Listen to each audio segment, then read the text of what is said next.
Hey y'all, it's your favorite Empress. We have not done an Empress Talks since the year started actually, and it's really time to lock in. I know it's the end of January, but I have some gems I want to share with you in this video, so let's get into it. If you're new here, I'm LaDanya, but you can call me Empress Moxie, and on this channel, I create content where I help women and young girls to balance self-care and their big goals.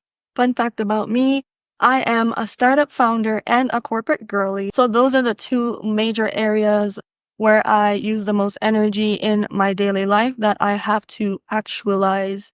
And that's why I keep self-care at the core and continue to preach that through all of my social media presence. It's really something I live every single day, and that's why I am so passionate about it. In 2025, we're doing things a lot differently because we are solidifying our goals and getting clear on exactly how we want to end 2025 and enter 2026. If you see yourself getting closer to the version of you that makes you happy, that makes you giddy, that makes you feel like, yes, I'm finally getting to her, him, whomever, this is the video to watch to guide you on that. Number one, we're going to start with the basics. We need to get to the point. That's the major thing. We really have to stop complicating things these days, guys. You see how I started this video and got to the point?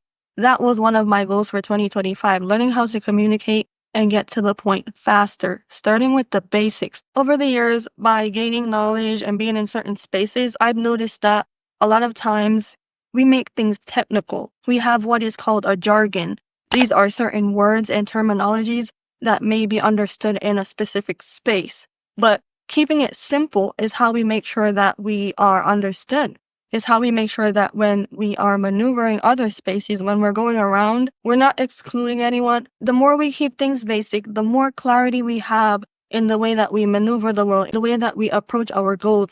Whatever it is you're approaching in 2025, keeping it clear will help you more than you know. And a good example of this is going to be a skincare routine. A lot of us as women, I know we are sold so many products. So anytime we go online, we have hormonal acne. We have acne because maybe we have food sensitivities that we're not aware of. We have acne flares because of stress, etc., etc. But we go online and we see somebody with clear skin. And when they're ready to sell you their products, they tell you, I have a 12-step routine and here are all the products. So then we go in with all these 12 steps and every day we're adding in these 12 steps. And with these 12 steps, we're adding more pressure on our skin. And as a result, we are actually ruining our skin. Our skin is going to represent the results of us complicating things more than we actually need to when we're getting towards the results that we desire in our life. Keep things basic. Keep it simple. You're helping yourself not only in the present, but also in the future. A lot of us were starting off with our New Year's resolutions, and a lot of these goals that we have, they are very big. They're not unrealistic, but they're very big. It's going to take a lot of something, but you should keep the steps towards it as basic as possible. When you start out, you want to keep it basic and then go from 1 step to 2 step to 3 step and so on and so forth. That's how you build a momentum. Don't just start off head first 100% in, because that's where you get the burnout. That's where you get confused, right? Now, as we branch off from step number 1, keeping it simple, we have to remember we are not late. We are right on time. Everybody has their own destiny. We all have some form of purpose. Sometimes we're going to cross paths with other people to collaborate and actually maximize and leverage on that purpose. But we all have a purpose and we should take our time in working towards that, okay? Which is why the second step, and one that I think is super important, is going to be really a lot of self-dialogues and self-reflection. We're going to be asking ourselves exactly what can I improve? For example, last year you had the goal to save $5,000, but you kept on purchasing a lot of Uber Eats. You kept on shopping on Amazon at the whim, no matter what. At every sale, you really just splurge. What will you be doing different? This is about accountability. You're going to tap into that area. Another example of something we may realize in this self-reflection phase, realizing that we should be more consistent. We should improve the frequency of how often we do something so that we can get the result. This can apply to things like losing weight, really result-based things that require your presence and the frequency of action so that you can get a result, a reaction from that action. All right, y'all. Third, but not so much final, we are gonna have to keep self-development in the core. Self-care and self-development is always gonna be at the core. When we're getting clear and we're solidifying exactly what 2025 is going to look like for us, remember, it's not too late. I want y'all to keep that in mind. Just because we're at the end of January, it's not too late. But also remember, self-care and self-development is your best friend in any journey. Yes, you want to keep it simple, and yes, you want to reflect on exactly how you're going to do it differently so that you can get a new result, right? Because doing the same thing and expecting a different result is insanity. So we're starting with self-development and branching off. The other two that I just gave you are actually self-care and self-development components.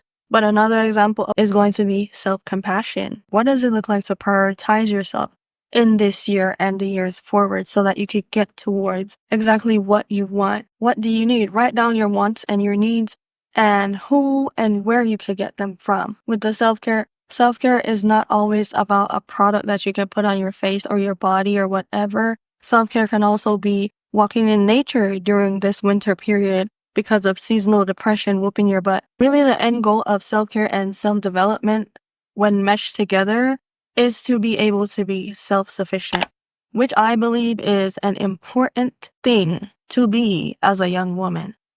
Being self-sufficient means that, yes, you can depend on yourself. Yes, you're able to maneuver your environment and the world that you live in safely, given the skills, the knowledge, and resources that you have. That really is the end goal here. When you're self-sufficient, you also have actionable value.